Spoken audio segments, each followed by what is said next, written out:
హైదరాబాద్లో అంగరంగ వైభవంగా ఆషాఢం శ్రావణం బోనాలు రానే వచ్చాయి.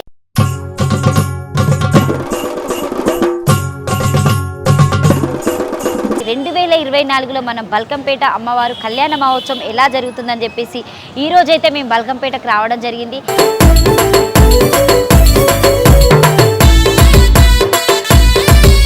సో మీకు బ్యాక్ సైడ్ తీసుకుంటే విజువల్స్ కనిపిస్తూనే ఉంటాయి. 3 రోజులుగా ముచ్చటగా జరుపుకునేటువంటి అమ్మవారు కళ్యాణ మహోత్సవానికి ఎంతోమంది వేల భక్తులు, వేలాది కొద్ది, కోట్లాది మంది, లక్షల కొద్ది అమ్మవారిని దర్శనం చేసుకోవడానికి వస్తారు.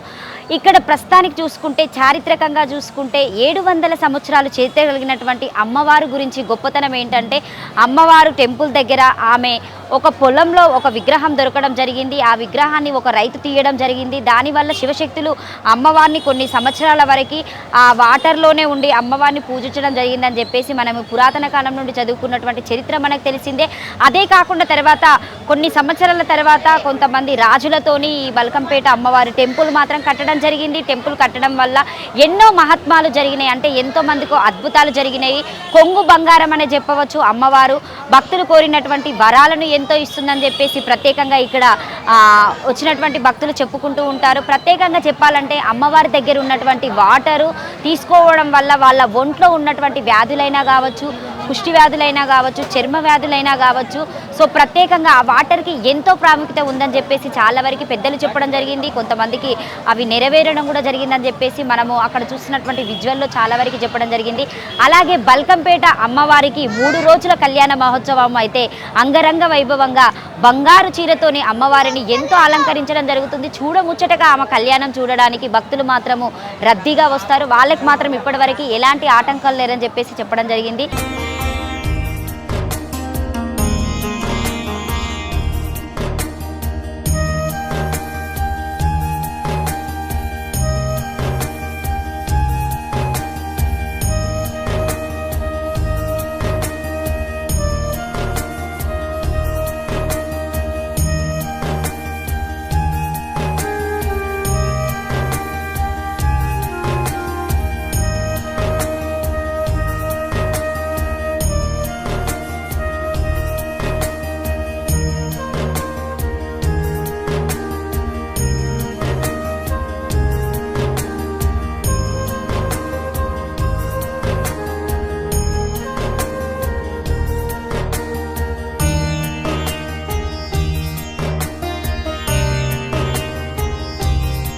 పేరు నాగరాజు.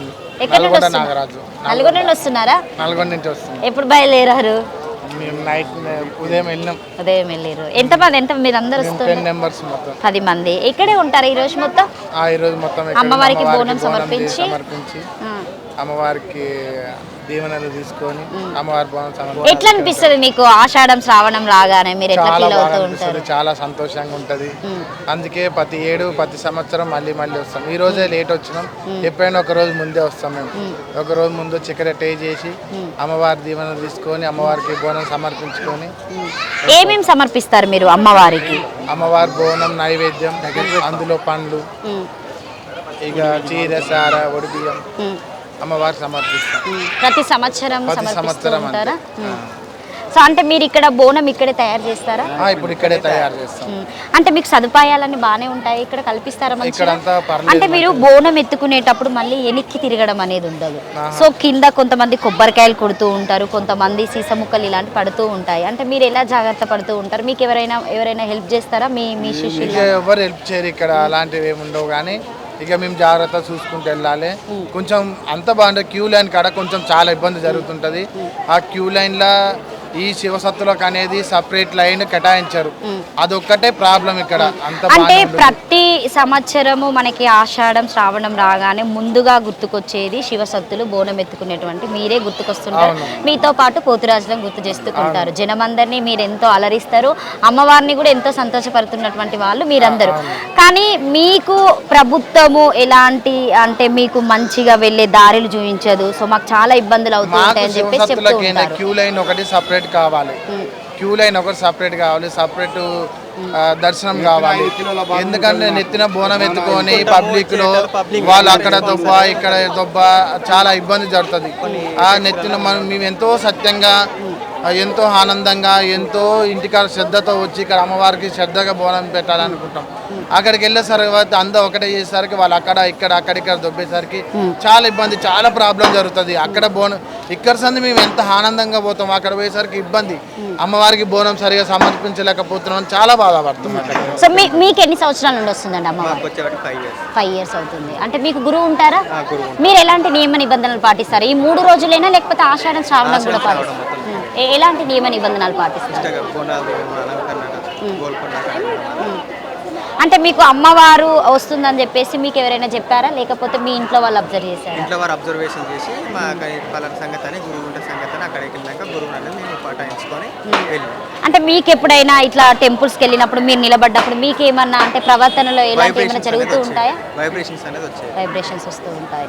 అంటే మీకు ఒక క్యూ లైన్ అనేది మీకు ప్రత్యేకంగా ఉండదు, అందరితో పాటు మీరు వెళ్ళడం జరుగుతుంది, చాలా ఇబ్బందులు పడుతూ ఉంటారు. అంటే మీరు ఇప్పుడున్నటువంటి ప్రభుత్వాన్ని మీరు ఏం కోరుకుంటారు? శివశక్తులకు అనేది ప్రత్యేకంగా ఒకటి రూల్ అనేది కొత్తగా ప్రయత్నిస్తే బాగుంటుందని కోరుకుంటున్నాం మేము పబ్లిక్. ఒకసారి అందరు కలిసి జై ఎల్లమ్మ తల్లి అని చెప్పండి. జై ఎల్లమ్మ తల్లి, జై బల్కంపేట ఎల్లమ్మ తల్లికి, జై బల్కంపేట ఎల్లమ్మ తల్లికి, జై పోచమ్మ తల్లికి, జై పోచమ్మ తల్లికి. నమస్తే అమ్మా, మీ పేరమ్మా? ఎక్కడి నుండి వస్తున్నారు? నాగోలు. ఎన్ని సంవత్సరాల నుండి వస్తున్నారు ఇక్కడికి బల్కంపేటకి? 25 సంవత్సరాలు. బాగా అంటే 25 సంవత్సరాల నుండి వస్తుంది కాబట్టి అమ్మవారికి అంటే ప్రత్యేకంగా ఏ నైవేద్యం పెడితే అమ్మవారు బాగా స్వీకరించుకుంటుంది? బోనం కూడా అలానే తీస్తారు కదా మీరు? అంటే మీరు బోనం ఎత్తుకొని రావడం జరుగుతుందా, లేకపోతే ఉట్టిగా దర్శనం కోసం మాత్రమే వస్తారా? అంటే ఎలా ఉంది ఇప్పుడు మీకు ఇక్కడ సదుపాయాలు బాగానే అనిపిస్తున్నాయా? ఈ అలంకరణ వీళ్ళు ఎప్పటి నుండి చేస్తున్నారు అని చెప్పేసి ఒకసారి వారి మాటలను అడిగి తెలుసుకుందాం. సార్ నమస్తే సార్, ఎక్కడ మీ పేరు సార్? ఎక్కడ ఉంటారు సార్? ఇక్కడ మీరు అమ్మవారిని పెట్టబట్టి ఎన్ని సంవత్సరాలు అవుతుంది సార్? అంటే పెట్టడానికి రీజన్ ఏంటి? అంటే మీరు ఏదైనా అనుకునడం జరిగిందా, లేకపోతే పబ్లిక్ సేవ కోసం? ఎలా రిసీవ్ చేసుకుంటారు మీరు పబ్లిక్ ని? అంటే మాక్సిమం ఇప్పుడు మనకి ఆషాఢం శ్రావణం బోనాలు రావగానే మీరు అమ్మవారిని అంగరంగ వైభవంగా రెడీ చేయడానికి రెడీగా ఉంటారు. డప్పుల శబ్దాలైనా కావచ్చు, బోనాలైనా కావచ్చు, ఏదైనా కావచ్చు, తొట్టెల ఊరేగింపులైనా. ఓన్లీ ఇక్కడ మీరు ఒక అమ్మవారినే పెడతారా, లేకపోతే వాళ్ళకి ఏమన్నా ఫుడ్ లాంటిది ఇంకేమన్నా అరేంజ్ చేస్తూ ఉంటారు? ప్రతిరోజు చేస్తారా? ఈ 3 రోజులు మాత్రమే చేస్తారు. అంటే మీరు ఒక్కరైనా, లేకపోతే మీతో పాటు ఇంకెవరైనా? చాలా మంది నలుగురం కలిసి షేర్ చేస్తున్నారు. 15 సంవత్సరాల నుండి మీరు నలుగురే చేస్తూ ఉంటారు. అంటే దాదాపుగా కంటిన్యూ చేస్తే అందరూ ఒక్కొక్క అమ్మవారిని పెట్టి ఒక్కొక్క రకంగా పూజలు చేస్తూ ఉన్నారు కదా. అంటే మీ అమ్మవారికి ఉన్నటువంటి విశిష్టత ఏంటి?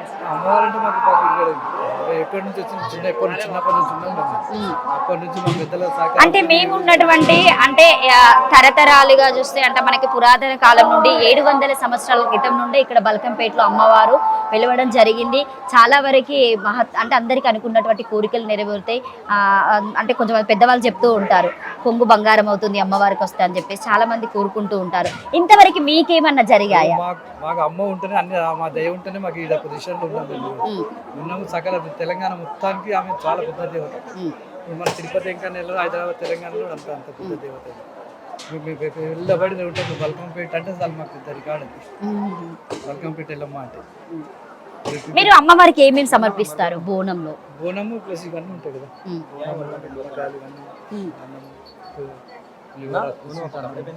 అంటే రోజు ఏ టైం వరకు మీరు పూజలు చేస్తూ ఉంటారు ఇక్కడ?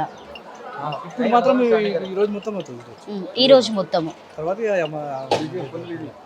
అంటే మళ్ళీ తర్వాత మీరు అమ్మవారిని తీసుకొని ఊరేగించడం జరుగుతుందా పబ్లిక్ లో? రేపు చేస్తాం, రేపు సాయంత్రం మొత్తం ఊరేగింపు. ఎలా తీస్తారు మీరు ఊరేగింపు అమ్మవారు? సో అమ్మవారు వెనుక ఈ అమ్మవారులను బయలుదేరుతారా, లేకపోతే ఈ అమ్మవారు నార్మల్ గా జస్ట్ మీరు ఇక్కడ ఉన్న జనాలకు చూపించడం కోసం మాత్రమే చూపెడతారు అంతవరకు? కొంతమంది అక్కడ వెళ్ళి ప్రత్యేకంగా దర్శనానికి టైం సో ఎందుకంటే చాలా మంది అంటే మ్యాక్సిమం చూసుకున్నంత వరకు కళ్యాణం జరిగే వరకు 1 లక్షల మంది భక్తులు వస్తూ ఉంటారు. అంటే వాళ్ళకి ఎలాంటి ఆటంకులు కలగకుండా గత ప్రభుత్వం ఎలా ఉంది, ఇప్పుడున్నటువంటి ప్రభుత్వం ప్రభుత్వం ఎలా చూసుకుంటుంది? ఇప్పుడు ఏం తెలియదు కదా, ఇప్పుడు 5-6 నెలలు అయింది కదా, ఇప్పుడు ఏం తెలియదు, కొత్తగా ఉంటారు కాబట్టి తెలియదు.